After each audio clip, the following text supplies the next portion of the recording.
did it all for the finer things. We did this, man. We all for the finer things. All right, damn. You already know what's going on. STLiens episode. What else? Here with the some dope people in the building. We got Skewology. Yes, sir. Skew Brick. Mafia, what else? Come on now. Is that M talking? M. Yeah. Go ahead, introduce yourself, sir. M. There you go. That's it. M. And together we join the infamous, yet famous, yet incredible STLiens podcast. Which, by the way, I wanted to give this quick little memo for you guys. I've seen a large influx of podcasts in the STL areas recently, and I'm very happy. I'm very happy that people are doing their thing. Just the whole reason why we started our journey, right?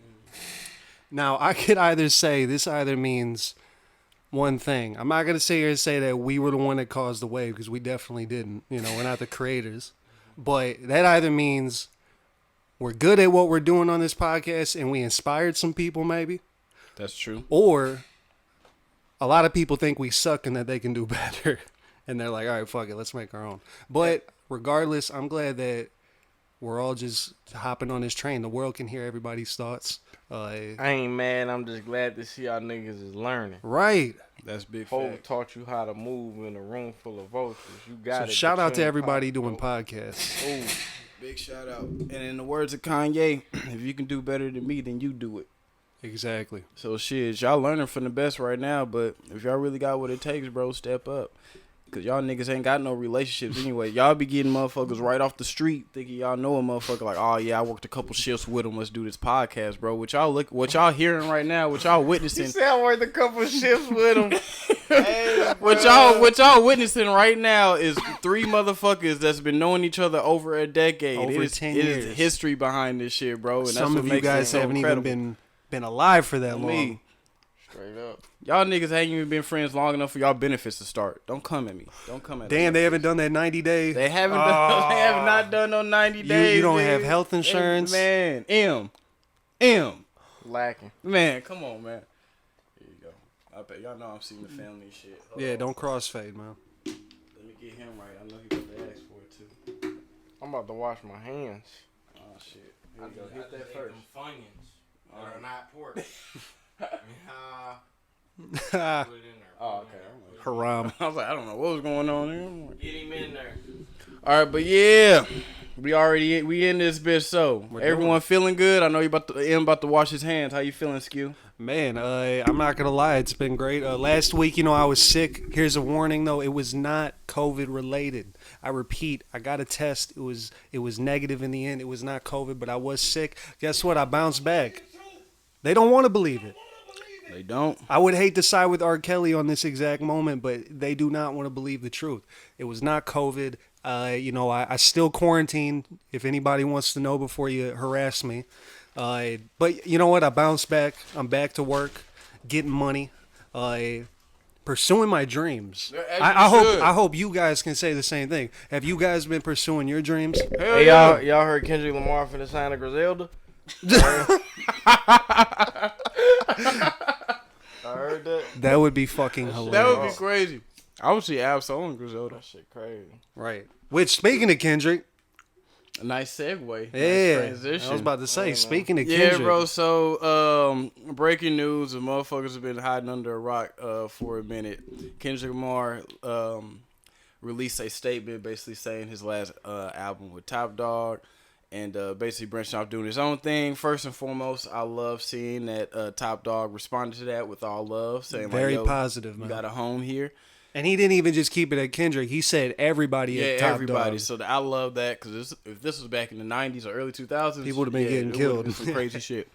But yeah, so it brought up a lot of questions, and it made me more confused because in the world of music, the main thing I'm focused on right now is the pending album beef battle between Drake and Kanye. And the last thing I needed was his Kendrick stuff to come in because now I'm Right. thinking like, holy shit, when is he gonna? What will he be a part of with this whole little mix? My bad, I put a little chicken nugget crumbs on there. Oh, it's all good, man. It But adds to the flavor. on me. But yeah, I don't know. I'm excited for it. It makes me more excited to see what this album's gonna sound like. I know I know it's going to be great regardless because Kendrick is really good at putting out solid projects. I'll be honest, he has not failed yet. The fact is, like, from a diehard perspective on my end, and I'm sure you can feel the same way about it, I'm not going to say Damn was nothing near garbage, but I would say it was probably the least hitting album out of the, even since, like, the fucking Overly Dedicated. But if you could sit here and say, I've dropped all these albums and something like Damn is, like, my least hit project, that just shows you how he's the GOAT, man. Yeah. He's the fucking GOAT. Besides Ka, I will say Ka, that's K-A, is a runner-up, if not the GOAT already. But Kendrick Lamar is very, very up there. No, Damn was his Yeezus, wasn't it? In a way. He went different, like, with it. He went very, like, I'm not even going to say pop, but he just did a lot of radio hit. I say this, because I say this boy about... Al on there. I say it's about every of the I call them the Mount Rushmore 2010s. Drake, Kanye, Kendrick, right? No, because Kanye early 2000s. I mean, yeah, but he's still such an influence. The people that actually the people that broke out in the early 2010s that influenced damn near all the rappers now is Let me swap out Kanye for J. Cole. Yeah, I was about to say it's Kendrick, J. Cole, Drake, and Future. With runner-up being Big Sean. But I'm telling you, I'm not lying. Future, like, people always want to give T-Pain credit for auto-tune, which T-Pain made auto-tune dope for singing and, like, the melody things. Future made it poppin' and be like, yo, I don't know shit about singing. Put that shit on my rhymes while I'm rapping. Yeah. And look, fast forward now, everybody and their mom use auto-tune while they rapping. That's a good point, man. Future does that. J. Cole, you can just look at Dreamfield. Look at J.I.D. Look at your Reasons. Look at all of them. That's J. Cole's kids right there. Drake, look at your Drake. Look at Brent Favors. Look at all of them. Or Brent Fayers. You know what I'm talking about. Look at... I'm not hip these days, man. Okay. Drake made, like, all that rapping and singing shit. That's what all these motherfuckers are doing now. Max B correction. Max B. Max B was the originator. Max B. And then before Drake... Fucking Kanye dropped the 808's Heartbreak, and then Drake got, like, you know what I'm saying, like. That's what I'm saying. Kanye already they should at least give him a small little sliver. Nah, he kind of got that from Future though. I ain't gonna lie. That's what I'm saying. Future kind of inspired that, but like all the first man to like really rap and sing his hooks other than like Zero and shit, like was probably like Max B. That's true, but I'm just saying though, all love to Max B. You know we all appreciate him here, but I'm just saying if you listen to Drake's songs, like his whole sonics of having that underwater type of beat and making it sound R&B, but I'm gonna just spit some verses, like damn near all of the production now. On them cloud beats. Yeah, like all hip on them cloud beats. Cloud but beats. Shit, cloud rap. Drake whole formula. He just took Max B formula and just renewed it. He just put that cloud shit in. It's like that lo-fi cloud hip hop. Yeah, because they do have cloud rap. It's but Max B, like Drake do a lot of remakes. He just remakes shit. He remake a lot of shit. Max B he came out during the mixtape era. That's what I'm saying. Was popular in New York, so a lot of his shit was like remaking R&B songs that was already there. You know what I'm saying? Like he was the first one like remixing Destiny Child songs and like rapping and singing on them. You know what I'm saying? Like Drake was on that. Drake then tried to remix some Juvenile and he tried to, you know what I'm saying, remake a whole lot of shit. So I think Max B don't get enough credit for shit like Free Max B. Yeah, bro. That's like true, on some like straight 2004, 2005 shit already doing was hot in the game right now. And the only reason people don't know him is because he in federal prison. Deep. Shout out to Kanye for once again. I'm gonna bring him back for a third time in this conversation because this is how influential this guy is. He's already been brought up 3 times by me, and I'm not even dick riding. It's the fact that it's all truth. Max B, how does Kanye even compare to that? Why are you mentioning them in the same sentence? Life of Pablo. He gave Max B his own interlude. Like he at least showed the new off the Life of Pablo. It's called Max B's on there. It's on the interlude. Surfer. Isn't it Silver Surfer? Yeah. Max B is on a Kanye album? And he's the jail call. For real? Yeah. Bro. I forgot you didn't listen to Life of Pablo. Yeah, he did. Damn, that's crazy, bro. And shout out to Kanye. Shout out to Kanye and shout out to ASAP because he had him on the beginning of the song. Hey, I know ASAP fuck with Max B. Hell yeah. He got to. That's Harlem. Yeah. Right. Damn. But no, for sure though. So I'm agreeing with you, M, all the way. The only thing unfortunate with the Drake thing is that a lot of people are gonna look over people like Max B and not real hip hop heads and people that actually respect the craft like us. But y'all know how I'm talking about, the people outside of that. Yeah. Drake just brought it to mainstream. That's all. But like I said, those 4 people on that Mount Rushmore I just stated, if it wasn't for them, the 2020s that we in right now would not be what it is, because those 4 made that shit, made like rap now relevant. Real shit, man. That was all you heard on the radio. J. Cole, Kendrick, Big Sean was huge. Future obviously dominated the underground and then the mainstream. I would say that's a good Mount Rushmore. I'm telling you, bro. We was there. I was definitely there during the 2010s. You say it all the time. You say 2010 to like 2014. That was like the perfect premium. And now you gotta watch out now though, because like I always tell people, I say this all the time. Hip hop is a fast growing genre. It changes every decade. So we don't know it now because we don't be in it like that. Mm-hmm. But right now, as we speaking, it's a new era getting ready to happen. Right. So look, back to the Kendrick topic. I wanted to say how this is officially the end of an era when it comes to hip hop and just music culture in general. Because Kendrick is so huge now, we can't even just like it's true hip hop, but he's more than that musically. He's like an actual like pop star and a artist, you know. But the thing is, yeah, he has a record company that he made and he's about to move on to that, and it's going to be a whole new journey. We got to talk about just how influential. I know Griselda's huge now, and that's like literally all, like 90% of what I listen to these days. But like, I got no problem with that. Up until this reign, we got to talk about how TDE literally owned the rap game for at least almost definitely half a decade to almost a full decade. They did. They did to half a decade, or they did to 2015. Because right. They was nonstop with it. You had Control System, Section 80, Good Kid, Mad City. Oxymoron. And then that shit make it to fucking Grand Theft Auto 5. On me. Right. You know what I'm saying? You got, Follow Me Home was a fucking classic. They don't want to give J-Rock his fucking flowers because he finessed that Chris Brown feature on Follow Me Home. Yeah, you're right. And he got Lil Wayne, man. And he got Lil Wayne, That's too. hard. People don't want to give him his flowers for that one. And that was the first, mainstream TD album, quote unquote, because he was the first one to sign that deal with Warner Brothers. Dude, exactly. And on top of that, he's one of the only people that can say that he arguably had a better verse than Kendrick on Kendrick's own song, dude. Money Trees, it literally made him make a whole sequel on his album. Which is also... I have to say, I went back to it, and if anybody listening is a fan of J-Rock or anybody like that 90059 album, at first it came out and it was just so crazy because I'm like, hold up, this dude is a street gangster rapper. Right. And he's rapping over beats that like Isaiah Rashad wouldn't, rap over. Exactly. I went back and listened to it. He was ahead of his time on that shit. He was. It was one of the greatest albums that he came out with, in my opinion.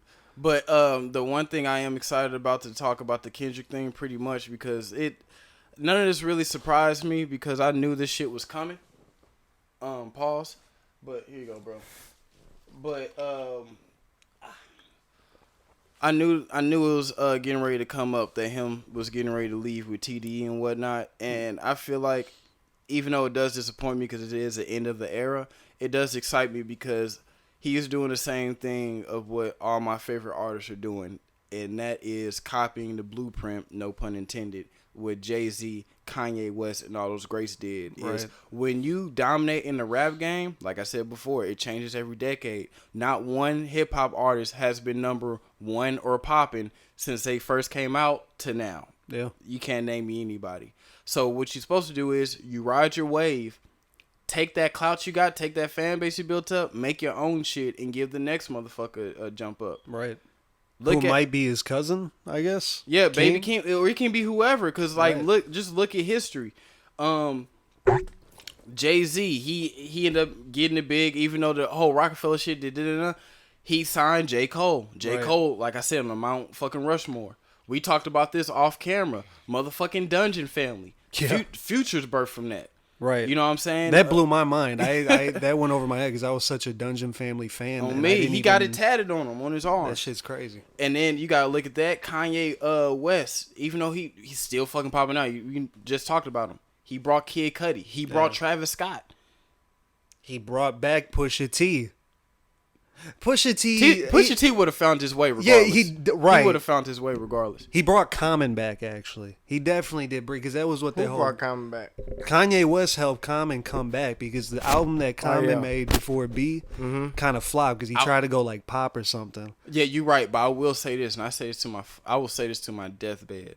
That fucking Common's Nobody's Smiling. That's a great album. That's in my top 10 albums of all fucking time. Haven't heard it. For real, man, you got to. That's the same reason I love one of the reasons I love Nobody's Smiling is the same way I love East 1999 by Bone Thugs, because when you listen to Nobody's Smiling, that is the embodiment of a Midwest album, bro. Like that shit. Chicago, I didn't even. Yeah. That shit, like, man, like when I listen to that album, I'm like, all right, like this is St. Louis, like this is the Midwest, right? But besides that, it's just the sonics of it, the layout, the instrumentals, him like how he spits on there is, man. Did he have a song with Absol off that album? No, he has two. I know he has two good features with Vince Staples on there, which Vince killed, and he has another song with Big Sean on there. Damn, okay, bro, that Nobody's Smiling, that's that shit. But yeah, back to my point though, that's what you're supposed to do as an artist. Like I said, J. Cole started Dreamville. We got JID. I can't think of the other name, but you know what I'm talking about. Gang. Yeah, there we go. Earth Gang. You got all of them that's birthed from J. Cole's label. You look at Drake's OVO, Weeknd, fucking all them guys. Party Next Door. All the underwater, cloudy, heavy reverb type guys on there. Party Next Door. Mm-hmm. And I don't think Big Sean started a label, but he does what I call the big homie stamp, to where if someone's blowing up, all right, I'm gonna hop on your song real quick to give you, you know what I mean, a little that push. Clout. Exactly. So all these artists doing what they're supposed to do. I'm happy for Kendrick. I'm excited to see again what his new album's his album's gonna sound like. Mm-hmm. And yeah, man, I'm super excited. I can definitely agree with that, man. But I have to talk about how, I mean, let's think about it. 2010, Section 80 came out in 2011, right? Yep. We were freshmen going into sophomore year, or eighth grade, or eighth freshman. Yeah. The craziest thing about that is, that's when 8th grade is when I heard Section 80. So the impact that had on me at that young age, I could definitely say a decade later now, that shit changed me and helped mold me. It's not like I was only, I don't know, it's one of those albums that is so influential, it actually made me look at life differently. Bro, I'm telling you. Same with Control System, dude. Absol, he opened my mind to the whole, not even just conspiracy theories, just shit that I still carry with me to this day. And TD in general, man, when Schoolboy Q dropped Oxymoron, I remember this was back when people still went out and bought physical copy albums, but you actually like pre-ordered that shit. And I remember we would just be at school, like 12 more days until Oxymoron drops. Then it finally came out. When Oxymoron dropped? 2014 or 2013? Oxymoron. Because it dropped after Good Kids, so we know it's not 2012. No, you're right. What was it, 2013 or 2014? If you can look look it up for me real quick. The reason I bring that up is because that's the same reason why the early 2010s is so crucial to me. Because I started driving, and I think, I can't even think when I turned 16. It was like 2014, I want to say, because I had to fix that damn car. February 25th, 2014. I remember it was cold outside. Man, look, because that shit plays such a big part, because when that album first came out, February, it was winter. I had to, because back I used to take the bus to Schnucks when I worked, because I had to save up checks to fix that Grand Marquis. And bro, when I got that album, I used to play that shit in the Grand Marquis before it started driving. Picturing me driving in that motherfucker. And when it matched up perfectly. Summertime, I had the album, I bumped that shit in the Grand Marquis. And I never forget, because that same summer I started driving in 2014, About the Money with T.I. and Young Thug dropped. And that shit was on the radio. That goes back to the original conversation. How TDE held shit down for at least that first 2/4 of that decade is because I first heard of Kendrick on 2011's Game's Red album. The City? Yeah. Yeah, the City. And I heard that shit because back then, when I was like in middle school, early middle school, I really wasn't listening to artists unless it was people my brother put on. So I was in middle school listening to Diplomats, Locks, Right. DMX, only because I grew up on that. I didn't know any new artists. So when I heard the Game album, I heard Kendrick Lamar, I'm like, oh shit. So that started the snowball effect for me to open up to all the rappers I listen to now. Because I heard that, and then I checked out Section 80. I listened on Section 80, and I heard that Ab Soul outro. Yeah. And I'm like, oh shit, Ab Who's Soul. Ab Soul? Went on Yeah. Ab Soul because Control System dropped in 2011. He had that Sopa with Schoolboy Q too, and that J-Rock song Lust.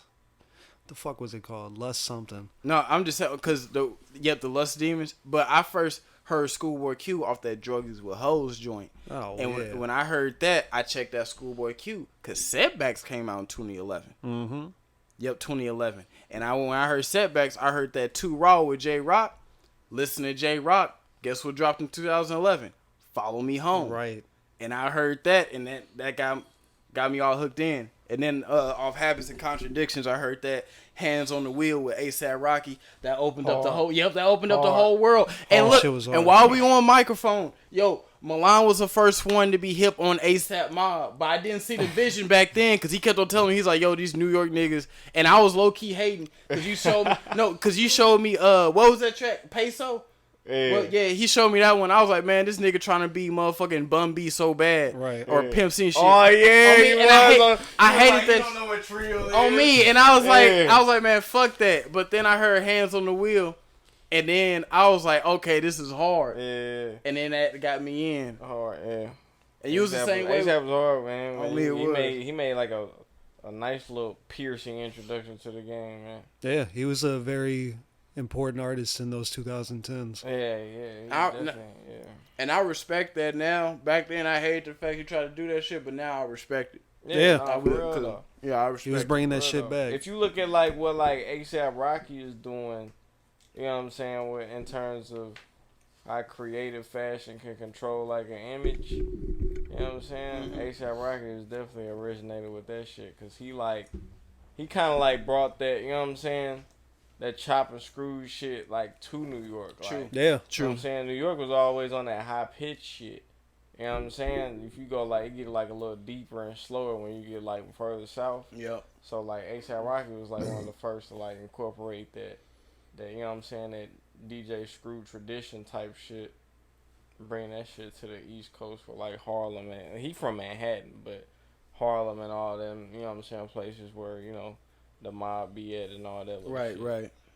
So he just, like you said, just took that style and just made it his own. And that's what Real it's all shit. about, bro. I mean, it was still New York though. It He wasn't like was, he was but that's trying to be South. on He me. just like incorporated that. he, know like what I I'm said, he just saying? put that with his sound, Yeah. but it made it sound different when he put his own in there. like the gold can- teeth and all that Right. little shit. Like, you know what I mean? Like, you know, the little flip braids and Yeah, shit. yeah, You yeah. know what I mean? Like, I see a lot of similarities in between A$AP Rocky and West Side Gun than I see with a lot of other artists. I Yeah, see that. in a way, I see yeah. You that. really can't compare West to a lot of dudes besides Ghostface Killer.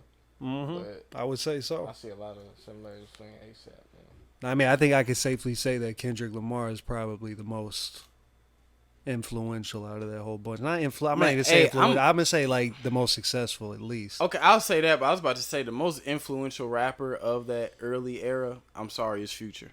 Oh yeah, yeah. Listen on the But radio, look, when everyone Kendrick sounds Lamar like was Future. coming out, I ain't gonna lie, I was bumping like a lot of Gibbs and shit. Mhm. Like when he was like in Yeah, his peak and just- shit, I ain't gonna lie, I was like a heavy Gibbs head with what the fuck was coming out with that shit, cause he fuck around. Like A Cold Day in Hell came out. That Rob shit Me a was Nigga, hard. classic. Yeah, bro. Shout out to Big Crit. Straight Killer No Filler was out. He won freshman with OJ the Juice Man.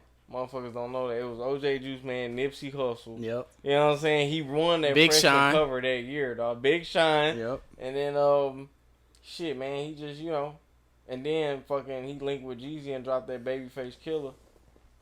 That shit was hard, bro. DJ Drama, that Gangsta Grills. That Mhm. shit Shit, bro. Damn.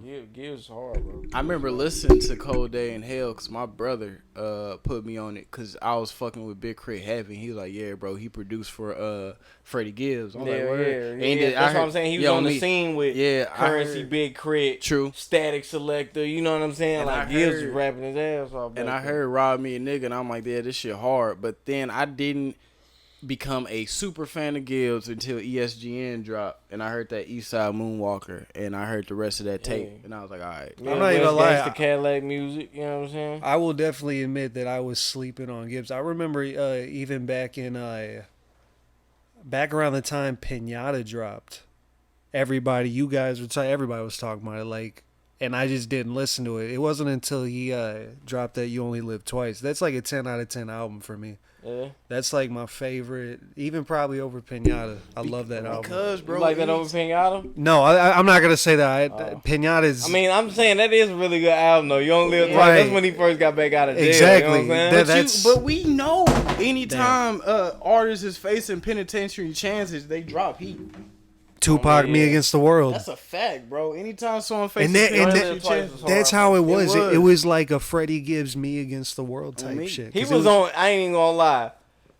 Drake Gibbs was on your ass there on You Only Live Twice, bro. Yeah. He was on Drake ass. I ain't gonna lie, bro. He took Drake whole fucking I can never be a slave for minimum bro, wage. all them beats was like on some like kind of like cloud shit, like on some peeled out shit. On me. And he just was fucking like, he was hard, bro. I know what bag he was in, though. He was in that Drake bag on that You Only Live Twice, Sometimes bro. you gotta remix it. Real shit, He had them up-tempo joints. He had them slow-down joints. True. Because then, if you think about it, right after he dropped that album, I believe he dropped Freddie.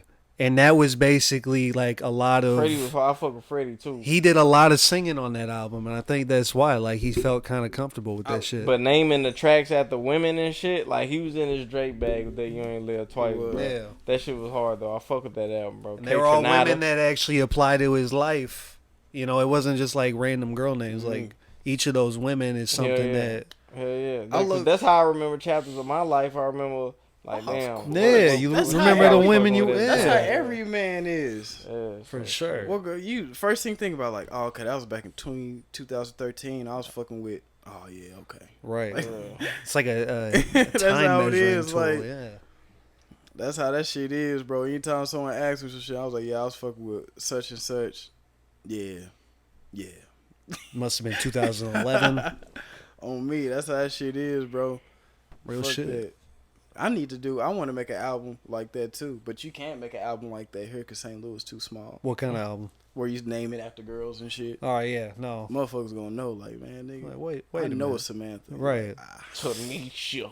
Shona. Freakily Monique. Like, damn. He was the way he was saying it. He was like, you could just tell by the way he was saying it, all his bitches was bad. Right. Man, I was at Shakish, Shona. I'm like, damn, I know he's a fine as a motherfucker. I was where in he elementary talking. school, like, bro, let me go on Black Planet. I'm like, these some nice young ladies he talking about on this motherfucker, boy. Monique. Chandra. Hey, I was like, yeah, say that shit, man. Hey, man.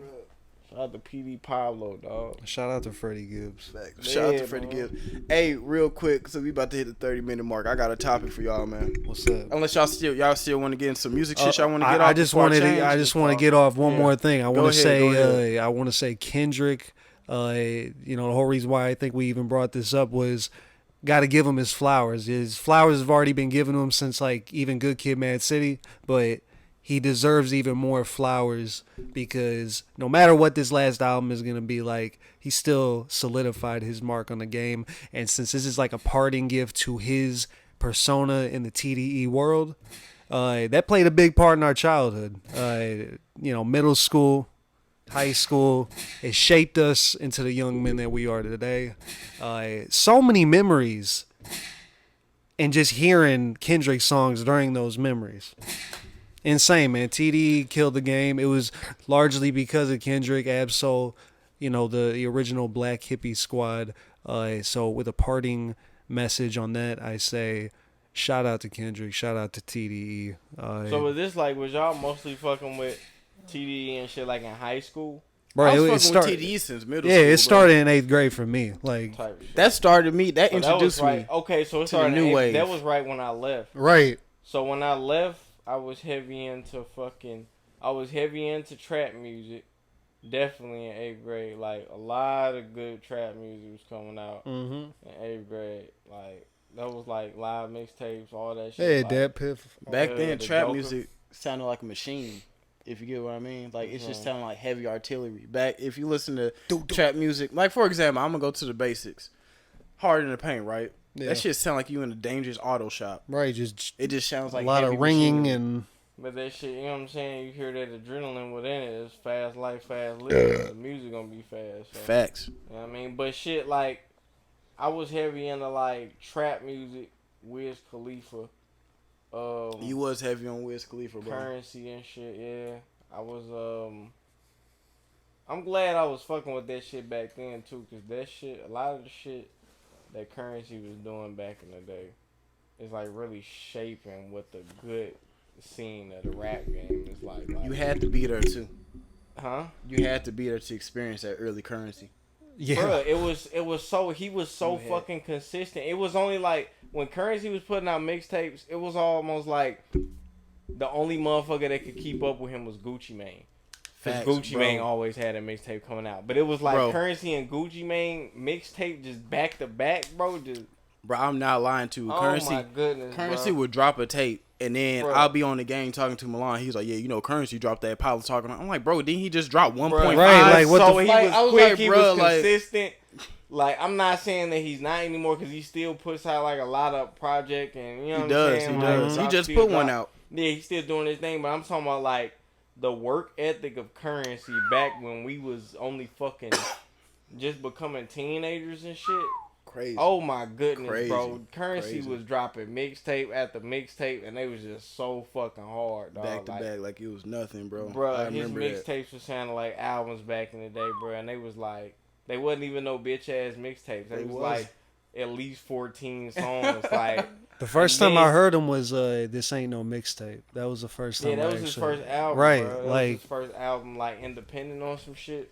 When did that drop though? That was Bro, that was like 2010. That was, I 20? think that was when he was cool with Terry Kennedy, the little skateboard dude. So he was Huh. fucking on like Fly Society and them. damn. dudes I like fuck that. with TK. Yeah, he was. He's- yeah. man, that's but crazy. then they end up having like a, you know, I mean they didn't have a fall now. He just wanted to do his own thing. So, shit. Then we start getting shit like the Harry Fraud joint. Now everybody want a Harry Fraud Right. joint. Damn. You know what I'm saying? No, when nobody, when French started, French Montana brought the light to Harry Fraud, bro. You That's did. why French gets so much credit. If you know, you know. But on some street me. shit, if you was tapped into what the streets was dropping back then, what was turning the streets up out in New York and really like everywhere, Listen to the Dame Grease interview.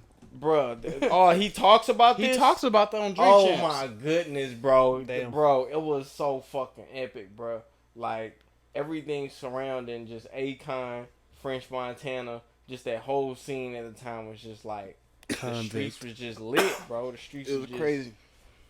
It was crazy, bro. The only other rapper that I could say besides Kendrick for me, like in middle school, Joey Badass was somebody like that whole Beast Coast movement was fucking crazy. That Hell was yeah. that I was came upon hard, that bro. shit when I was in like 8th grade. Right, 8th grade going into freshman, Pro sophomore Era. year. I That heard a was couple Pro songs. Era, dude. That mixtape was in that shit. Pro-apocalypse. Yeah, I fucked peep with the- Pro Era, but it was like it got to a certain extent to where it was just like too 90s, like. On me, Right. you kind Like I of, kind of wanted to hear like what music is growing into. right, Right. You know what Not I'm saying? the Like, I same. can hear, you know what I And- mean? Like that's when I kind of stopped listening. Not saying Exactly. I stopped listening to shit that was inspired by the 90s, but It's they shit was just so spot on. on me. I'll say Joey Badass, man, like that, the 1999 mixtape. Because that's how I found out about Static Selector. Like I remember, he was like how I view like Alchemist back in high school. So then when I found out he actually made projects with all these other rappers I fuck with, that blew my mind. Because I was like, I actually fuck with this guy's music. Yeah, bro. Fucking. But yeah, 1999, that shit was insane. That was like a subversion of Illmatic, like for our generation. Shit was Bro, crazy. Facts. But real quick though, I wanted to bring up this subject before we finish this shit up. What's up? So, as two avid smokers of the devil's lettuce, I have right here besides me. I think you guys can put in a good word with this. Should there be an age limit on smoking weed? Yeah. Fuck yeah. Yeah, for sure. What that age limit should be? Should be what it is now. I mean, it should be like, just get to the point to where you like. If not 18. I mean, I don't know, because like it's gonna get to the point to where you bound to like smoke it. Like an age limit really not gonna do nothing because we talking about the youth here. So if you put an age limit on something, they gonna want to do it before that age limit. I know, but we all know that. But I'm just putting like a better question would be like, if I had a kid, when would I allow them to start smoking weed type shit? Not only that, but I'm just saying, just think about your experiences with weed and just think about it. And just think, a personal question. If you could control everything in the world and just be like, all right, I'm putting an age limit on weed, what would you personally think it would be? That's a personal question. I don't think about that type of shit. I don't think about like policing the control and no type of shit. So I ain't never thought about it like that. But I got a homie that's from Haiti and shit. And shit, he ain't never smoked no weed before, and he like 19, 20 by now. So I'm like, oh, that's hard. You know what I'm saying? 'Cause I started smoking like 14. Right. So it's hard to see how he made it. Do you think weed negatively impacted you? From smoking it at such a young age? Do you think if you would have waited a little longer and then started smoking, do you think your life would be any different whatsoever? Oh, that's a good question. I don't know. It's just one of those things, man, because at the same time, I don't know. It's hard to say. I always been myself. I don't think weed like changed me. I always just kind of been me. But I will say I was laced hella early. Like my third time smoking, that shit was from PCP. So I will say I probably ain't been the same since that shit. Fucking being high on PCP at fucking 15, 14 years old, man. That shit ain't no fucking joke. You know what I mean? So that's what I'm saying. Like I appreciate when like the parent and a child had that relationship to where it's like, okay, everybody talking about weed at school, like I want to see what it's like, and then you like, all right, and you fire up with them. So let me make just sure that you know. Because I'm trying to get a number with you. So if all right, let's go what your original said. Let's say you had a kid.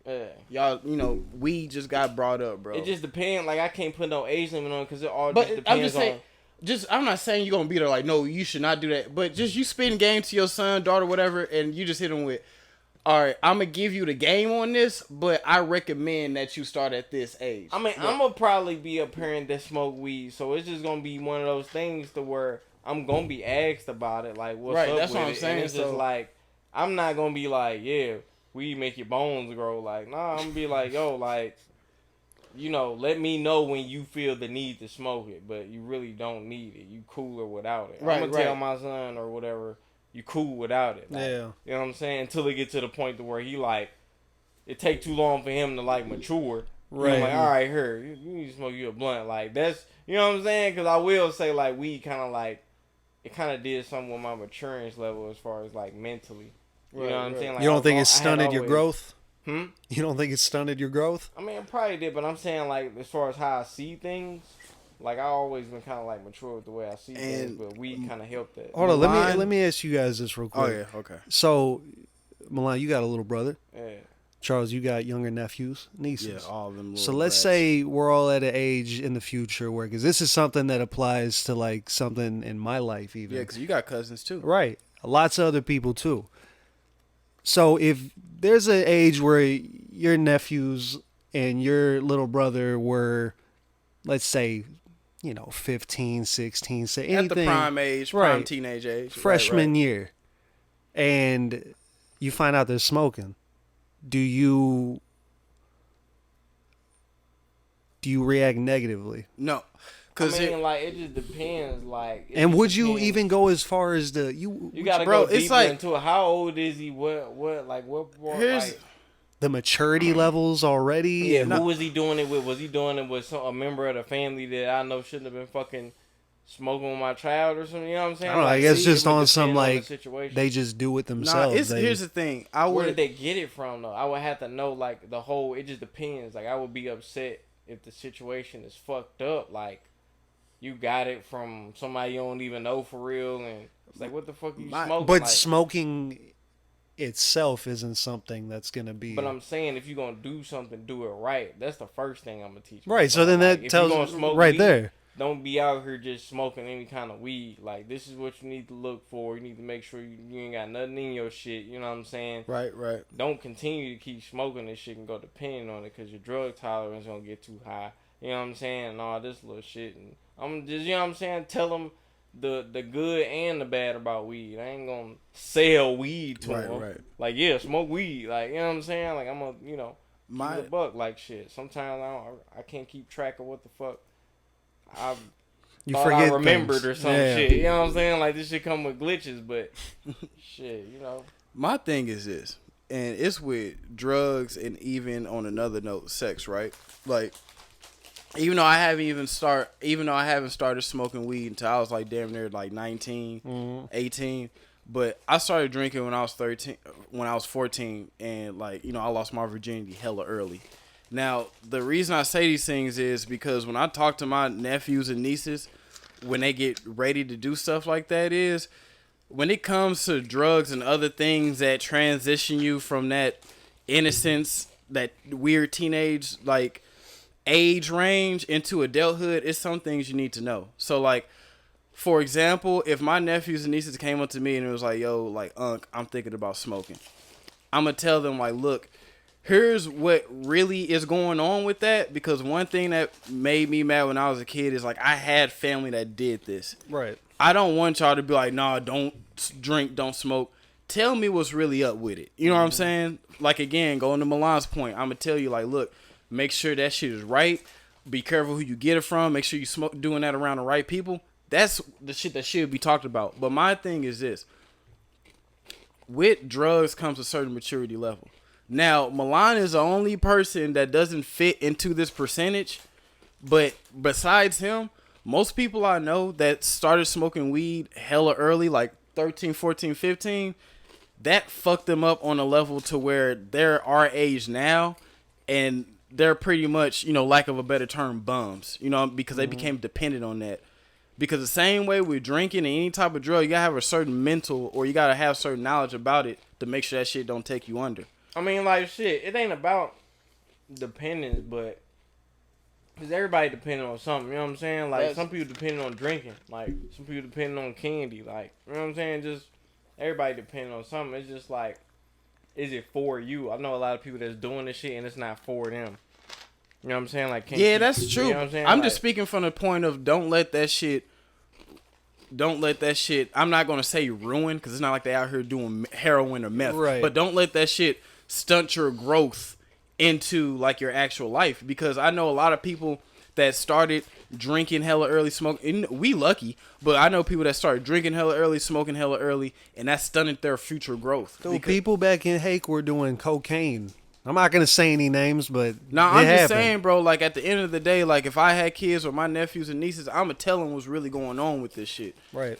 And I'm going to tell them to be smart about it, because people not teaching the youth how to be smart about things. They just tell them, hey, don't do that, don't do. Like, you should sit down with your young, whether it be cousins, nephew, nieces, kids, and let them know, educate them on that shit. Right. Because so you guys wouldn't. That's what I was getting at. And I think you were even asking originally, like, the act of smoking itself. That's not like you're not about to go and snitch and tell their parents. It's not that. What you do is, instead of getting pissed and just being like, why the fuck are you smoking? Talk to him, bro. Talk to him. In the words of Conway, talk to him. Talk on me.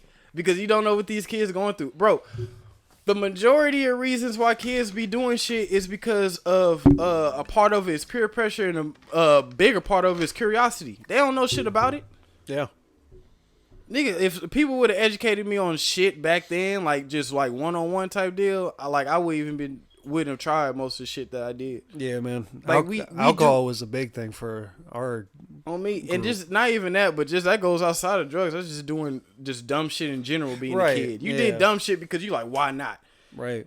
If niggas would have told me, like, hey, bro, if you busting into this and get that, you're gonna end up getting a trespassing charge. You're gonna get this, that, and the third. But we didn't listen. Lawyer fees cost this much. You gonna like people. And you know what I got out of those situations? I I walked away with Bill Cosby records, and I'm not mad about that because I still have those to this day.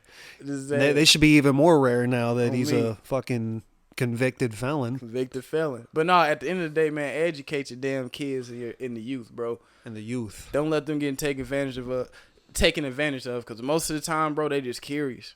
Curious George. Case, though, that's why they let him out, right? Yeah, Well, he beat the case. But he was in prison that whole time, right? Mm-hmm. So they had him in He's prison. not a convicted felon if he beat the case, though. Right, but dude, he was in prison for like what, a fucking year at least. He's a semi-convicted felon. I guess it's just No, weird. He just went to the Bing. Went to the Bing. Stop. Semi-felon. He turned into The bada bing. He turned into who he turned into? Turned to Who turned Roger into a Rabbit. house? Phil. Phil. How he the turned fuck into did you Phil. forget Phil turns into a house? Now I'm talking to you Phil like Cosby. I did 1 year in the can for this shit. 2 years in the can. 20 years in the can. Pill Yeah, Cosby. All right, so All right, bro. Wow. All right. all right, so to end it off, all right. So that was just, I guess, the end all be all of that was just like it's not really an age thing; it's an educating thing. Yeah, for All right, sure. there I we mean, go. hey, I'm not gonna lie. If I had a, younger person in my family, be a cousin, nephew, whatever, like especially if my nephew, who is only 3 right now, were to in the future be like, "Hey, Uncle TJ, I'm smoking I pot," would. and he was like 13 or even 14, I'd probably smack the shit out of him just because he's a baby. Hey, you know? I would be honest. So If I see him when he's all those years for nothing, and now you're just smoking pot at 13. Yo, I would be honest. I would rather have my niece and nephews come up 13, 14 saying, "Yo, I smoking," than them fucking. Oh, yeah, no, yeah. See, if we're comparing shit, yeah, no, I don't even want that. Smoking's the least of the problem. Cause yo, smoking, it's really, besides the shit I just said about the whole stirring your growth thing, really ain't no negative things.